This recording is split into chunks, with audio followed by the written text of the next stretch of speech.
여러분들 숨비 소리라고 들어보셨습니까? 해녀는 별다른 호흡 장비 없이 그냥 바다에 딱 들어가는데, 물질하던 해녀가 수면 위로 떨어왔을 때 참았던 숨을 휙 하고 내뱉고 휘파람 소리 같은 내는 것을 숨비 소리라고 합니다. 가정의 생계를 위해서 숨이 한계에 다다를 때까지 목숨 걸고 물질하다 수면 위로 올라올 때 그 안도의 숨, 생명의 숨을 다시 쉬는 것이죠. 밖에서 들어보면 그냥 새소리 마냥 예쁘게 들리지만 그 숨의 소리는 죽음과 생명이 공존하는 소리인 것입니다. 사람은 숨, 즉 호흡을 해야 살 수 있습니다. 숨을 쉬지 않는다는 것은 죽었다는 것을 의미한데, 아이러니하게도 해녀들은 살기 위해 숨을 쉬지 않습니다. 해녀들의 입에서 나오는 그 숨소리는 아름답지만 그들의 삶은 결코 평탄치는 않습니다. 늘 생사를 오가며 그들의 생계를 이어가고 있는 것이죠. 해녀들뿐 아니라 우리도 늘 매 순간 천국과 지옥을 맛보면서 살고 있습니다. 이 세상은 죽음과도 같습니다. 미래가 보이지 않습니다. 막막합니다. 괴롭습니다. 어디 세상뿐이겠습니까? 우리의 마음도 죽음과 같은 상황입니다. 여기 치이고 또 저기 치이고 우리의 마음은 온통 상처로 뒤덮여 있죠. 좌절하고 낙심합니다. 예수님을 믿는 우리들은 늘 기쁨, 평안이 충만해야 되는데 그러지 못하는 것이 우리의 현실이라는 것이죠. 신방을 가거나 아니면 전화통화를 하거나 아니면 만남을 통해서 오늘 하루 어떠셨어요? 한 주간 어떠셨어요? 물어봤을 때 잘 되고 있습니다 라고 하지만 표정은 그러진 않은 것 같습니다. 우리의 삶에는 항상 시험과 그리고 핍박과 어려움이 존재하기 때문이죠. 우리는 또한 남들과 비교하면서 자존심에 상처받고 또 스스로 더 절망에 빠지기도 합니다. 제 주변에 많은 분들이 저를 보고 얘기합니다. 평생 걱정 근심 없이 온실 속의 화초처럼 예쁘게 자랐을 것이라고. 제가 국동제일교회 옆에 있는 세탁소를 옷을 수선하러 간 적이 있었습니다. 근데 보니까 국동제일교회 성도님이시더라고요. 그래서 제가 모른 척하면서 이게 제가 딱 양복을 딱 주면서 이거 좀 수선해 주세요 하니까 양복은 안 쳐다보고 제 손을 쳐다보는 거예요. 오메 이런 예쁜 손이 어디 있단가 하면서 아니 옷을 맡기러 왔는데 갑자기 제 막 신상을 막 파기를 시작했습니다. 그래서 그래요. 네. 국동 제일교회 다니시네요. 그냥 그 간판을 보고 네 맞아요. 그러면서 어디 교회 다니시나 봐요. 네 저는 성교중앙교회 이번에 새로운 담임 목사 안드레라고 합니다. 오메 젊은 사람이 왔네 하면서 막 제 손을 그러면서 제 손을 계속 이렇게 어루만지는 거예요. 이렇게 계속. 그래서 네, 옷 좀 잘 부탁드립니다. 지금 바로 안 되는데 천천히 해주세요. 근데 나중에 저희 아내가 옷을 찾으러 갔을 때 수선비를 받지 않으셨다고 합니다. 앞으로 거기를 이용해야 할 것 같아요. 근데 제가 그렇게 편하게 살고 손도 보드랍고 그렇다고 하지만은 제가 어렸을 적 이야기를 하거나 이런저런 이야기를 나누다 보면 다 주변 사람들은 깜짝 놀랍니다. 그렇게 힘들게 사셨어요? 그렇게 어렵게 사셨어요? 차가운 도시의 남자일 줄 알았더니 어디 시골 깡촌에 그냥 순박한 아저씨였네요. 그냥 소년이었네요. 이렇게 얘기를 합니다. 여러분이 보시기에도 제가 편하게만 산 것 같이 보이십니까? 네. 얼굴만 보면 모든 편지 풍파를 다 맞은 것 같은 얼굴인데 나름의 힘든 시간을 보냈습니다. 지금 셀별로 가정의 신방을 다니고 있잖아요. 공개적으로 말씀을 드리지는 못하지만 성도님들의 삶을 이렇게 한 분 한 분 들어보면 참 기가 막힌 일들이 많이 있다는 것을 알 수가 있습니다. 세상에 어떻게 이런 일을 겪었을까? 이런 것을 겪어도 어떻게 꿋꿋하게 이겨냈을까? 어떻게 믿음을 지켜낼 수 있을까?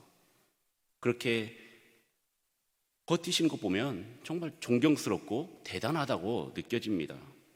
안타까움과 감탄을 오가면서 눈물이 나기도 하고 또 제가 막 너무 화가 나가지고 어떻게 이런 일이 말도 안 된다고, 이거 막 신고해야 된다고 막 이렇게 얘기할 때도 있었습니다.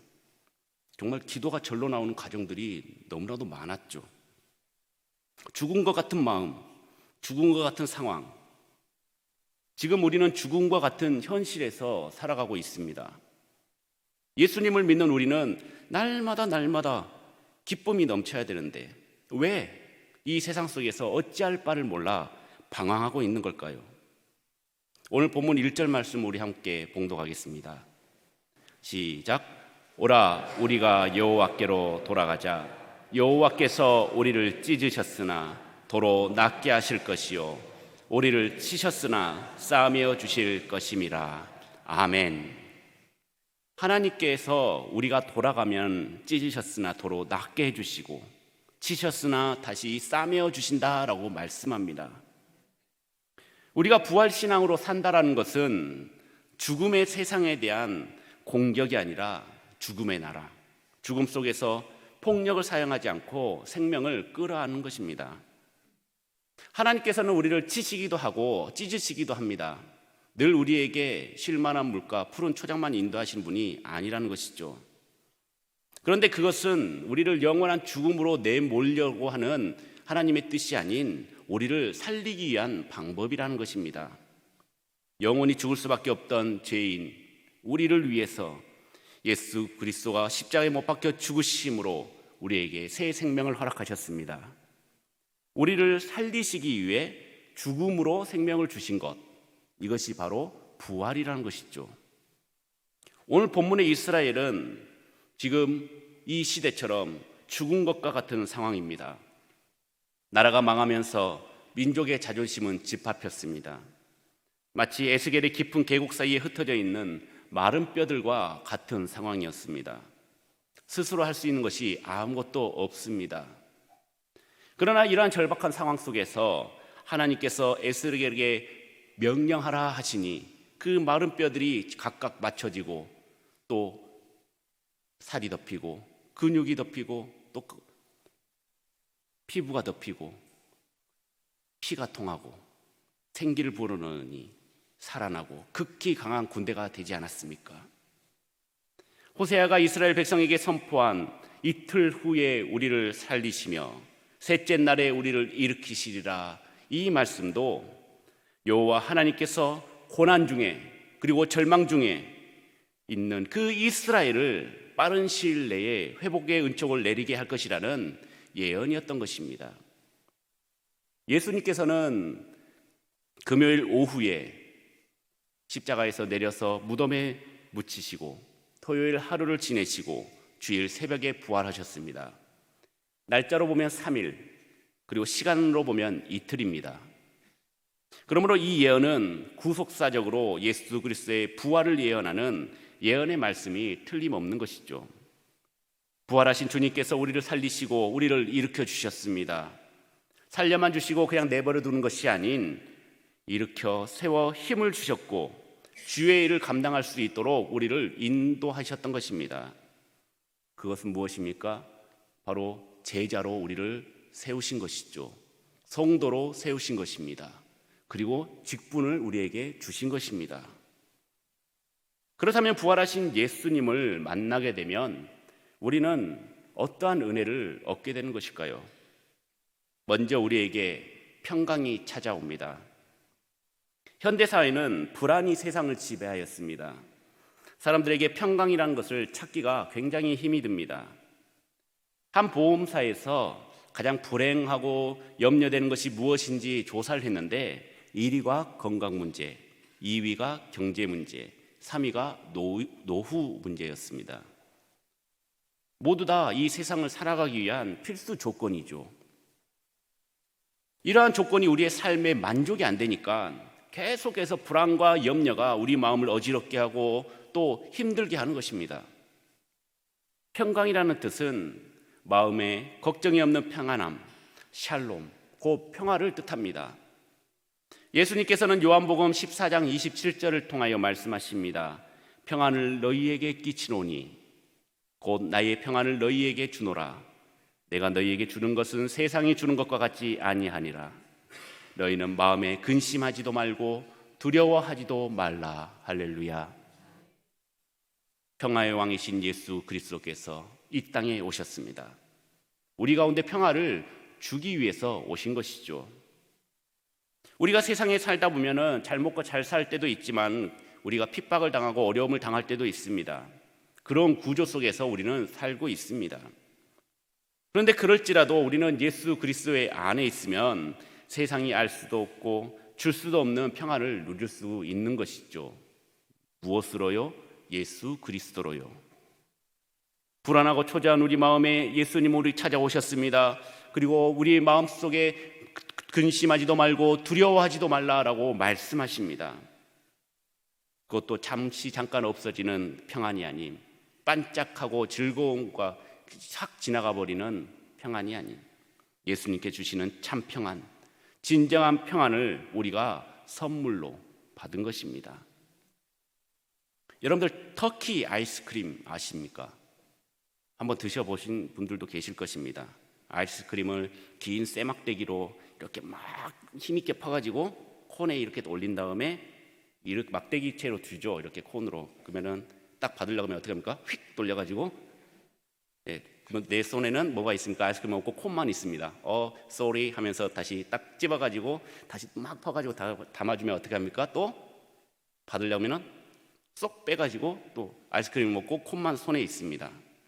요리조리 줄 듯 하다가 말 듯 하다가 장난을 치다가 마지막에는 이제 손님이 화가 극에 달했을 때 이제는 줘야 되겠다 하고 딱 주죠. 예수님께서는 터키 아이스크림 같이 우리에게 평강을 줄 듯 말 듯 하지 않으십니다. 바로 즉각적으로 아무런 조건 없이 바로 지금 우리에게 주시는 것입니다. 우리의 문제들 하나하나 일일이 우리가 다 신경 쓰지도 못하는 것, 생각하지도 못하는 그것까지 나의 힘으로 감당하지 못할 때 저는 이것을 이겨낼 자신이 없습니다. 이것 말고도 너무나도 많은 문제들이 내 안에 산재되어 있습니다. 이겨낼 자신 없습니다. 불안하고 두렵습니다. 우리의 마음에 두려워하지 않고 놀라지 않고 주님께서 주시는 그 평안을 허락하여 주옵소서라고 기도했을 때 주님께서는 우리의 마음속에 들어와 주셔서 모든 것을 싹 정리해 주시고 청소할 것은 청소하고 태워버릴 건 태워보고 그리고 고장난 거 있으면 고쳐주셔서 우리를 다시 세워주신다라는 사실입니다. 그 즉각적인 응답의 복이 여러분들 가운데 임하시길 주님의 이름으로 축원합니다. 또한 우리에게 풍족함도 찾아옵니다. 인간이 해결하지 못하는 가장 결정적인 문제, 가장 큰 문제는 구원의 문제입니다. 다른 것은 과학의 힘으로 어떻게든 다 할 수 있겠지만 구원은 우리의 인간의 뜻대로 할 수 없는 것입니다. 우리는 밑받침 독에 물을 붓는 것처럼 만족감을 느끼지 못하고 늘 목마르고 배고프고 불안한 인생을 살고 있습니다. 만족함이 없습니다. 예수 그리스도의 십자가 구원을 통해서 우리는 구원의 풍성함을 경험하게 되었습니다. 그리고 그것을 또한 받았습니다. 그렇다면 우리가 풍성한 삶은 무슨 의미일까요? 우리는 풍성함을 물리적이고 물질적이고 이 땅의 풍요로운 삶, 즉 좋은 집에 살고 좋은 차를 타고 좋은 옷을 입고 좋은 음식을 먹고 좋은 직장, 그리고 통장에 늘 잔고가 넘치는 그런 삶이 풍성한 삶이라고 생각을 합니다. 그러나 구원의 풍성함은 하나님의 자녀로서 하나님을 누리는 것이 바로 풍성한 삶입니다. 우리는 세상의 풍요를 하나님이 주시는 풍성함으로 오해를 합니다. 우리가 하나님을 만나고 교제하고 그분을 즐거워하고 기뻐함의 그 풍성한 신앙이 아니라 내가 받는 이 땅에, 내가 살고 있는 이 땅에서 풍요롭게 사는 것 플러스 신앙적 기쁨과 만족, 이것을 우리는 찾고 있는 것이죠. 이 땅에 부유함이 없다고 해서 여러분들 절대 불평불만할 필요가 없는 것입니다. 그런 사람들은 결단코 구원의 풍성함을 느낄 수가 없습니다. 예수님께서 말씀하시는 그 풍성한 삶, 이것은 세상의 풍성함이 아닌 것이죠. 우리는 이 사실을 너무나도 잘 알고 있습니다. 저보다 더 연배가 오래되신 분들 대부분이 다 오래되셨죠. 저보다 다 너무나도 잘 알고 있었습니다. 말씀 때마다 들려주시는 그 말씀에 항상 은혜 받고 그렇게 살기로 도전을 합니다. 그러나 우리가 아는 대로 살고 있지 않습니다. 그렇게 살면 우리는 손해보기 때문이죠. 아깝기 때문이죠. 지금까지 이렇게 해놓은 것들이 다 물거품이 되기 때문입니다. 이 땅에서의 하나님 나라 말씀을 이루기 위해서 많은 노력을 합니다. 그런데 우리가 원하는 결과물은 잘 나오지 않습니다. 늘 우리는 이 세상에 우선순위를 두고 있었고 세상의 통치를 받고 살아가고 있기 때문입니다. 그래서 우리는 늘 실패합니다. 그리고 우리의 마음은 점점 메말라가고 점점 세속화로 빠져들고 맙니다. 그럼에도 불구하고 어떻게든 우리가 굳건한 믿음 안에서 온전함을 이룰 수 있도록 풍성한 삶을 살 수 있도록 주신 방법이 바로 은혜라는 것입니다. 이 은혜가 우리 가운데 임하니 세상의 기준의 풍족함이 아닌 가진 재물이 없어도 가진 지식이 없어도 가진 건강이 없어도 남이 보지 못한 것을 보고 듣지 못한 것을 듣고 받지 못한 사랑을 받고 모르는 것을 깨닫게 하시는 주님의 풍성한 은혜를 누리면서 사시는 믿음의 성도님들이 되시길 주님의 이름으로 축원합니다. 마지막으로 인도하심을 받습니다. 나를 이끄시는 온유한 빛이라는 시가 있습니다. 인도하소서 온유한 빛이시여 저를 둘러싼 어둠 속에서 저를 이끌어 주소서. 밤은 어둡고 저는 집에서 멀리 떠나왔으니 저를 이끄소서. 저의 발을 지켜주소서. 나는 먼 곳을 보기를 원하지 않나이다. 다만 한 걸음이면 족하나이다. 이 시는 찬송가 379장 내 갈 길 멀고 밤은 깊은 데의 원가사이기도 합니다. 19세기 영국의 가장 탁월한 지성이었던 존 헨리 뉴먼이 쓴 시인데 그가 쓴 모든 글에는 부활의 삶을 다 잘 표현하고 있습니다. 자기를 부인하고 오직 하나님의 도움으로서만 우리의 생명이 허락되는 것을 전인적으로 고백하는 것, 아무에게도 자신을 내세우지 않고 자신을 완전히 비워서 하나님이 자신이 주인이 되게 하는 것, 이 고백이 바로 부활의 삶을 산 뉴먼의 고백이었던 것입니다. 우리는 정말 아무것도 아닌 존재입니다. 아무것도 할 수도 없는 존재입니다. 바로 엄마 뱃속에서 태어난 아기와도 같은 존재입니다. 죽을 수밖에 없는 죄인이죠. 그러나 어둠 속에서 빛으로 죽음에서 생명으로 인도하신 예수 그리스도로 인해서 우리는 완전한 존재가 되었던 것입니다. 그분의 인도하심으로 인해서 이 험한 세상, 죽음 가던 세상, 이 세상을 담대하게 살아갈 수 있게 되었던 것입니다. 오스왈드 챔버스의 주님은 나의 최고봉이라는 365일 묵상집에 주님의 인도하심에 대하여라는 내용이 있습니다. 주님께서는 우리에게 떠나라고 하시는 곳으로 오십니다. 만일 하나님께서 가라고 하실 때 가족들을 너무 걱정에 머뭇거린다면 당신은 그들에게 예수님의 가르침이 임하지 못하게 하는 것입니다. 만일 하나님께 순종하고 모든 결과를 하나님께 맡긴 채 떠난다면 주께서는 당신이 가는 그 도시에 가셔서 가르치실 것입니다. 그러나 불순종할 경우 당신은 주님의 길을 방해하는 것입니다. 당신이 어디서 논쟁하게 되는지 주시하십시오. 특히 나의 책임이라고 하면서 주님의 명령에 불순종하는 부분은 없는지 점검하십시오. 주님께서 가라고 하시는 말씀을 나는 알고 있습니다. 하지만 지금 이 자리에 내 책임이 아직 남아있어서, 내가 아직 할 일이 남아있어서, 이 말은 주님께서 말씀하시는 것을 믿지 않겠다라는 의미입니다. 주님께서는 우리에게 기다리라고 하신 그곳에서 일하십니다. 하나님을 기다리며 그분이 일하실 때까지 기다리십시오. 그러나 한치 앞이 보이지 않는다고 하여 영적으로 화난 상태에서 기다리지 마십시오. 사랑하는 성도 여러분, 우리는 주님을 기다릴 만큼 영적 긴장함에서 자유하고 있습니까? 슬기로운 처녀처럼 미리 기름을 준비하고 주님이 오실, 신랑이 오실 날을 예비하고 있습니까? 가만히 손을 잡고 다리를 접고 타소곤히 앉아 있는 것이 아니라, 그렇게 기다리는 것이 아니라 하나님의 음성을 듣는 법을 배우는 시간이 바로 그 기다림의 시간이라는 것입니다.